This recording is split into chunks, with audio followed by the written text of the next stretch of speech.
Longkmie. Tasagawin pa, Balei, Lai sa upunay, ka Honorarium jongi, ka pending. Kita jingkylli place food. The pending amount, I will ensure that it's clear at the end. The reason for the pending? Sir, we have just received the second installment last week. So on the 5th, which was last Wednesday itself, we had processed. So 6th, 7th was a holiday, even 8th also was a bank holiday. So from today onwards, sir?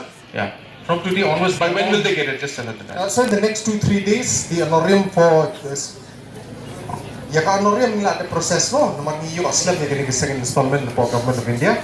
Nadu sni Wednesday nila the process, Thursday, Friday, Saturday kung patip kini shuti.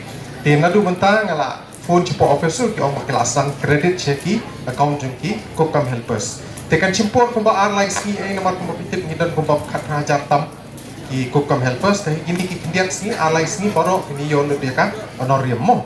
Teka jingkylli ka ba ar jeng pi hagabai dei bat ka enhancement. Sir, regarding enhancement, last time when we had a review meeting in Delhi, so we had put forward a proposal. So there was a uniform proposal from Meghalaya and Tripura to enhance the honorarium from the current 2,000 to 8,000 rupees, sir. And that was highlighted in the review meeting in Delhi, sir. Okay. So we're taking up the matter. Yes, sir. Okay. I will also personally examine this issue. So as I said, these are matters that are related to Government of India. So it's not possible for us to reply on their behalf, but we can take up the matter at Delhi. Okay? Thank you very much, sir. Thank you.